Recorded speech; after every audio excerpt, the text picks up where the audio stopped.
Welcome to Washington's Distillery. Building that you're in is a very faithful reconstruction of what Washington's distillery looked like. And we are on the very foundation of the original distillery. Now this distillery was actually first unearthed in 1932. And when it was unearthed, and they realized it was a distillery, they promptly buried it. Have any idea? Any guesses why? You got it. That's exactly right. There's actually articles from the time where there was mention of Washington having a distillery, and people were so incensed about the idea of our forefather being involved in that evil elixir of whiskey that they buried it. Well, it wasn't until the 90s until it was rediscovered. And when it was rediscovered, and we have recreated it exactly the same way, we actually found the outline, we found some flooring, we found some drainage channels underneath. And there are a few artifacts that you can see in the upstairs museum that were found on site. Now, Washington wasn't keen on starting a new business when he was given the idea about starting a whiskey business. It was in 1797 that his farm manager, James Anderson, approached Washington and said, "Look, you've got everything you need right here. You've got mill, grinding grains, you've got the water that you need. We should be making whiskey." Well, Washington, at that time in his life, had just returned from the presidency, and he was in his 60s, and he was really looking to retire. He wasn't really looking to start a new business. But Mr. James Anderson was very insistent. And finally, Washington spoke to a friend of his that ran a tavern in Alexandria. He said, "Well, what do you think about the idea of me making some whiskey?" And his friend told him, "As long as you make it, and it's pretty good, you're going to sell it. People will buy it. You'll never be stuck with extra." So Washington told James, "Well, I'll do this. We'll let you have 2 stills, and we'll let you use some space in the cooperage," which was where they make barrels, which was on site here. We're not sure where. It was probably where the road is now. But I'll give you those 2 stills, and we'll see what happens. Well, that year, they made about 500 gallons and sold it quickly. Now, one very nice thing about whiskey is it was instant money. Washington could take that whiskey, load it up on a cart, take it down to Alexandria. It sold that day, and he had cash that night. Most of his other endeavors were long-term investments. He would send it out, and then you have to wait for it to make it to its location. And you have to wait for the merchant to sell it. Then you have to wait for him to make it back. And that's hoping he makes it back through those rough seas and survives. So he was what we would call land rich and money poor. So once that 500 gallons sold, and he made a big profit on it, he said to James, "All right, let's build you a distillery." Well, this distillery came into operation. It was started in the winter of 1797, and the building was done by the spring of 1798. It was one of the fastest buildings that was built on site in Mount Vernon. And does anybody have any guesses why? Because have you been to that 16-sided barn yet? Yep. A 16-sided barn took something like 2.5 years to build. This took 6 months. Big difference was, when the 16-sided barn was built, Washington was off running the country. He wasn't here. He was off in Philadelphia. And the winter of 1797 to 1798, Washington was here. Washington was a man who did not want to disappoint, and he was known to come right here regularly to see how it was coming along. So this building was ready in 1798, and in that year, they produced about 4,700 gallons of whiskey. And then in the year of 1799, nearly 11,000 gallons of whiskey. Now that, from the records we can tell, the ones that are in existence, and everything we can find, that made this the largest whiskey distillery in the States at that time. Now, the unfortunate thing happened at the end of 1799, and that was Washington's death. And production declined abruptly after that.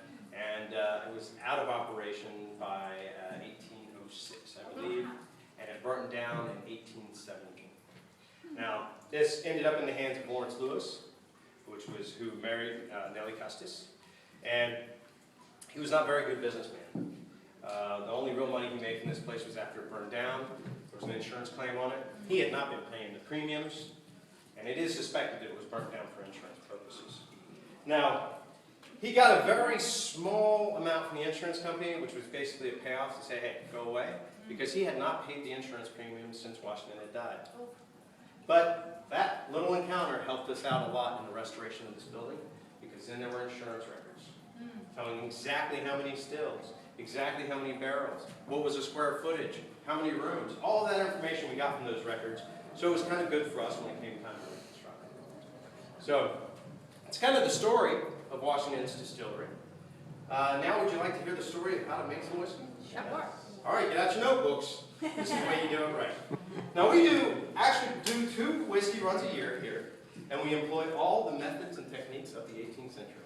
As you can see, we have no pipes or pumps or anything like that. It's all manual labor, which makes that whiskey taste extra good. Extra good. So the process starts.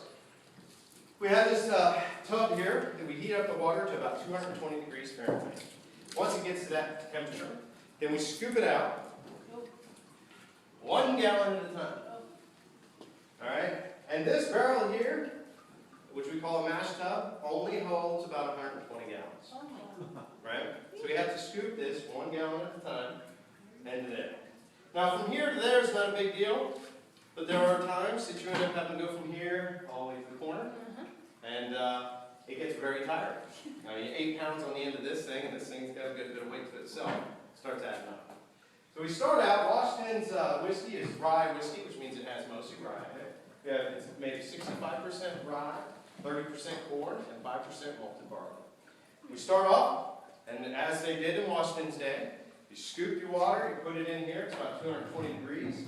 Then you add some rye, you add some corn, you know, the meal that's ground up, which we do grind it up in that mill that you've already visited in the same way it was then. Haul it over here and start making whiskey the same way it was back then. Now, we use this tool here called a mash rake, and it's not for mixing, it's for rowing. And what's the difference? Well, mixing, we can do this. You add the rye and the corn to water, to that 220 degree water. It starts cooking out the starches. And it turns into the thickest oatmeal you have ever seen in your life. We can actually take this, put it about that far in there, let it go, and it'll stand. And we got to mix it. So you get that process road, and it is a full road, full body road to get into this. These little divots here are carved in there. They're worn in there. We've even broken one of these scales before in the process of yanking it. Now, imagine having to do that work all through the year to make 11,000 gallons. And that would have been done by slaves. Now, we cook out the starches, and we mix this mash and let it sit for about a day, so we can let it cool to about 140 degrees. We also mix it and rake, using the rake and row it to help it cool. So we can end up rowing this one mash tub for hours and hours and hours and hours. Free workout. You don't have to pay for a gym. You just do this. Well, lucky for us, and once we get it down to 140, we add the malted barley. The malted barley takes and converts those starches to sugars, and it thins out the mix. So it gets a bit easier to row from then on. Then we have to row it for about another day, get it down to around 90 degrees. Once it gets right around 90 degrees, then we add the yeast. The yeast takes all those sugars, eats them up, and produces carbon dioxide and alcohol. That process can take anywhere from a day to 3 days. It just depends on how active the yeast is, how right our mix was, what the temperature is, what the outside temperature is as well. And then once it's done fermenting, we end up with what's called distiller's beer, which is about 3 or 4% alcohol. It tastes more like bread than it would any type of beer, because that's kind of what we've created. Now we get into a little bit more labor, and we have to take bucket by bucket from the mash tub to the still. We take it and we fill it up into the top there, and we fill these stills up, and he's got the image right there. If you show it to everybody, that's what those look like behind the bricks. Good job. We fill that up, and we'll take this head here, which is called an onion, and secure it to the top. And each of these carry different amounts. That big one at the end there, which we affectionately call Pam, she holds the most, I think, about 125 gallons. Some of these are as low as 70 or 80 gallons. But once we get it filled up to the right height, then we put the onion on and secure it in place. And we connect it up to this, what's called a worm tube. Now, the worm tube goes down into this worm tub and wraps around the edge of it all the way down and out the back of the tub. If you want, you can come take a look in here. And then once we've got it full, we'll start the fire up underneath. And we want to get it up to about 170 degrees. And that's the point at which alcohol evaporates. We don't want to go much over that because if we start getting it too hot, then the water starts getting involved in the alcohol, and it just reduces the alcohol content. And we'll have to do it several times, which we do anyway. But you also have to worry about overheating it too, and there's something called puking. And what happens is that mash will get up into the onion and come out through the tube, and then it's just a horrible mess. And I've been lucky enough to not been involved when there was any puking. So once you get this alcohol boiling off, it builds up in here, the steam does, and then it creates pressure which forces it down into the worm tub here. And what we do with the worm tub is that gas, alcohol, we want to condense down back into a liquid. So we'll open up our valve here. We get fresh water flowing in, and that comes from the mill race, the same race that spins the wheel.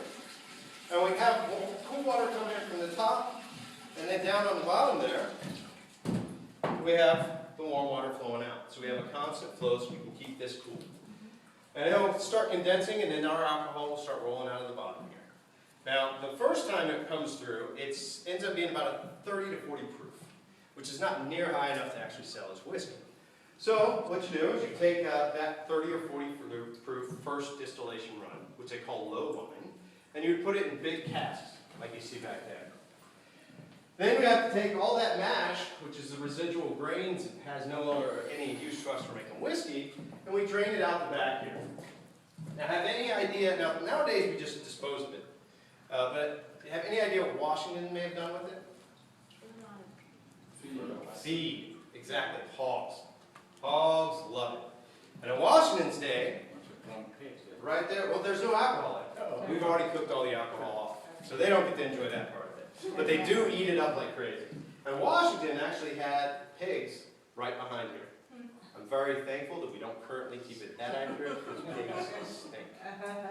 Well, it was known that Washington's hogs were well fed. But they were so well fed that a fellow that was traveling through in his journal said that they were the largest pigs he had ever seen, and they were so fat and happy that their bellies drug the ground. And I would assume that they were because there's a lot of nutrition left in those grains when we're done with them. Well, now we've got a big cask of low wine, which is at 30 to 40 proof. We'll take it after we've cleaned out the still, load it back up, and run it through a second time. After running it through the second time, you're usually at 80 to 90 proof. And then there were special orders for what's called rectified whiskey, which they'd run through a third or fourth time to get up to 120 proof. That was for medicinal purposes only. And that'll cure whatever ails you. Now, in Washington's day, it would have been put right into a barrel, taken right to Alexandria and sold. The aging process was however long it took to make it to Alexandria. They didn't barrel whiskey in that day. Nowadays, we do barrel it. We do in charred barrels, so it gets that dark look. But we also do an unaged rye whiskey. When we do these runs, we do it twice a year. They sell it, and it goes for $90 a pint for the unaged, $180 for the aged. Wow. Now, initially, I was like, whoa, man, that's pricey. But after you do one run of making that whiskey, and we take about 3.5, 4 weeks to do it, you're like, wow, that's pretty cheap. Now, does anybody have any questions? All the heating was done with wood, With wood, yep, with fire. And how much water did that hold? That probably holds, I would say about 250, well, probably more like 300 gallons actually, because we'll end up filling one of those, and there's still plenty of water in there. We fill it back up and then let it heat up for the next. Which has to take quite some time. It's not really that too bad because you got half of the water's already heated. Yeah. And usually it gives us just enough time to get everything weighed out and get set up for the next barrel, because we're also maintaining fires at the time. We're also taking the whiskey that's coming out of the back into the buckets, and we're transferring to other storage devices. We're filtering all that. So there's a lot of processes going on around here. Yeah, we're not just waiting for one mash tub. And it's a busy process, and it is fun for the first 2.5 to 3 weeks. That last week, you're like, oh, it feels like work. Let me ask you, the whiskey you produce, say you produce it twice a year here? Yes. Because already people waiting to buy it? Yeah. We don't do a waiting list because it would be ridiculously full. What they do is they send out a email. I believe there's an email list that you can sign up for on the website. and they send out an email, and it's first come, first served. You have to be on site to purchase it. We don't ship it anywhere. And they also limit the amount of bottles that each individual can buy. That way somebody doesn't just come to the front of the line and buy all our stuff. Yeah, yeah. How So- long is it from beginning to end? The process for like, there are a few variables in there. Probably the biggest one as far as, I think the time would be how hot it is here, temperature-wise, because the warmer it is, the longer it's going to take to cool. Also, how active the yeast wants to be. Because sometimes we've converted all the sugars to alcohol in a day. Sometimes it's 3 days. Sometimes you get a day and a half into it, and then we add more yeast so that it can finish converting it. Now, do you do this when they do it? Yeah, we do it all here. And do it Oh, exactly. you do it though, but I'm saying. Yeah, personally, yeah. I've had that, yeah, absolutely. I've done it all. I've wrote it, I've burnt myself. I've got a couple burns on my arm from the hot water. I've earned my stripes when it comes to making some whiskey. But every step of the process I've been involved in. So, very exciting. When you operational, do you allow crowds to come on? No, we don't. We do it when we're all in the off season because of all the liability and risk. I would think so. I'm just curious what kind of smells you generate. Oh, it's strange. It's like, I like the smell of it in the air. But after you've gotten that mash on your hands, which you will, like especially what comes out of the back of this thing, that smell will not wash off your hands. And I'll get home and, you'll wash and you bathe and you still smell like a distillery. It's like, if I got pulled over on the way home, I work at a distillery, I swear, smell this, Because it's, like when it's cooking in there, it almost has like bread, almost kind of like a bread smell. When it comes out of the backside after it's been cooked in here, it's not near as nice, and it's usually like that much char on the bottom. Oh, wow. And that's a pain to get out of the stills. Well, that's what I'm wondering, how do you get everything out of there? We luck out and we have modern means to do that. Ah. Steam pressure washer. Oh. Now it is easier, but it is miserably hot. Yeah. And it's Let me ask you something, you say you use that water comes from the mill. Mhm. Now, health-wise, how do you, That water is only used for cooling. Yeah, it's not- oh, okay. The water that goes in there that we actually make the Okay, whiskey from okay, so- would have come from a well, and comes from a well, and that's what this feeds into. In Washington State, there was actually a well right here, and they just pump it, it would flow in, and then they could toss the buckets of water in there. We also add hops to the initial water, and hops work as an antibacterial agent. And so with the hops in the water, anything that would be in there would be bad for you, would be gone. And then through the whole process of cooking it, and particularly distilling it, where we're really separating. 220 degrees, it kills those things. And then once we separate out the alcohol, and then actually before it gets bottled, it does go through a modern carbon filter. Did they grow everything they needed on the farm? Yes. Or they didn't have to bring anything in? Didn't have to bring anything in, it was all made here on site, all grown on site. Did you say that you use slaves to do that? Yes, Yeah. yes. Was the farm manager, James Anderson, that suggested it to Washington, and he initially ran it, and then he had his son, John Anderson, run it. But as far as the labor went, it would have been all slave labor. And it is assumed it's not assumed that we can't find direct records of where the slave quarters were, but there would have been some on site so they lived nearby. And actually, if you go upstairs, there's a museum, and there's a little video that you can watch.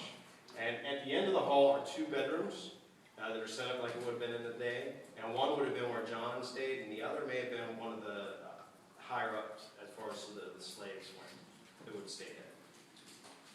Did they run year-round during that short time that they were? They did that year, they would have had to make 11,000 gallons. Absolutely. So even in the heat of summer, honestly, they may have caught a break in the heat of summer. Because if it's over 100 degrees, you're never going to get that barrel down to the 90 degrees needed. And they didn't have fans like we do to kind of move the process along. Which is a benefit for us too, that's why we do it in the fall, we do it in the spring before, warm weather hits. Very cool. All right. And feel free to go on upstairs, and then once you've made your way to the end, it'll go through a bit of a modern part of the building, but it'll take you right down to the office. And there's also a replica of the ledger that would have been there. And that would have been where they actually would have kept the spirits so that nobody could wander in and take a little sniff. Thank you very much. You're very welcome.